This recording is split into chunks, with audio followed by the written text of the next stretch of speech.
Now here's a bit of a demo on how to paint a textured wall. Now texturing does come in various grades. Some are sort of a fine texture, which this one would sort of be classed as sort of a finish, to a really rough coarse texture. Now whenever you're dealing with textures, if you're painting also your trim and your ceiling, one of the little tips is you really want to cork between the actual wall and the ceiling and the wall and your trim. The idea of corking down there is when you actually go to paint your wall, it gives you something to cut a straight line into. If you don't cork it, there will be a jagged edge there and you'll never get it looking straight. So that's one of the little tips for when you actually want to paint your textured walls, is to make sure you go around and cork all the edges first. So after you've done all your corking, you need to cut it in. Now when you're cutting in a rendered or a textured wall, you want to make sure when you're actually brushing in corners or wherever, you want to keep the brush going in both directions in short strokes like so. The idea of this is actually then you're actually working the paint into the surface. If you're just to go one way, the chances are you'll miss bits and pieces. So you really want to make sure you work the paint in. That way you'll get the whole lot and not have little misses everywhere.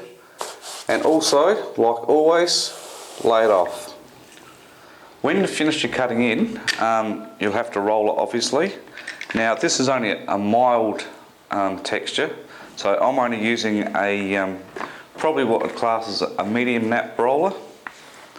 Now for heavier textures, you'll need to get larger or longer nap rollers.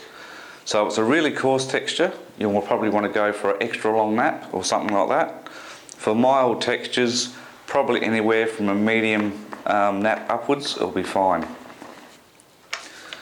Now when it comes to rolling it, you may want to thin your paint down by around about 10%. Depending if you're painting existing or painting over some new texture, it'll make the difference. So if it's not rolling that well, probably add up to about 10% water. So now when you're rolling a texture finish, it's pretty much like rolling any other wall, except you'll find the paint will not go quite as far as it would on a flat surface. So normally I just start by rolling the top. As you see, that didn't go very far. It is the first dip though, the roll is still a bit dry.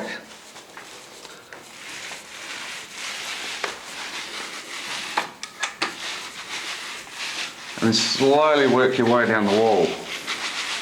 Don't come out too far this way.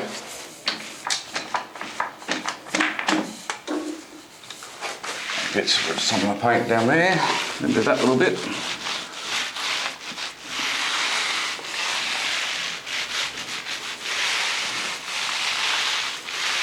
So work your way down in small sections.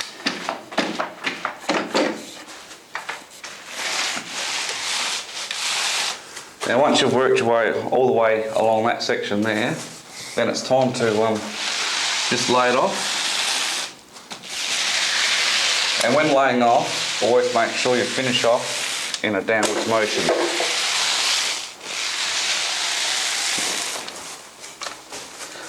So it's pretty well the basics of painting any wall, except you find the paint just won't go as far.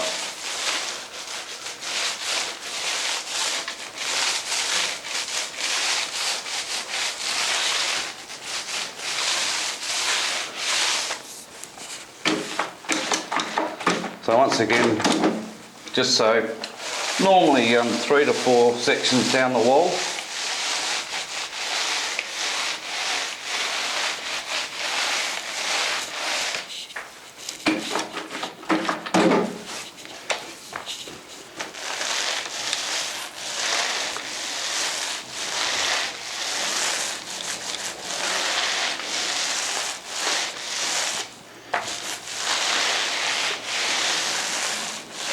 So once again, when you've finished one section down, lay it back off. And as I said, always finish off in a downwards motion.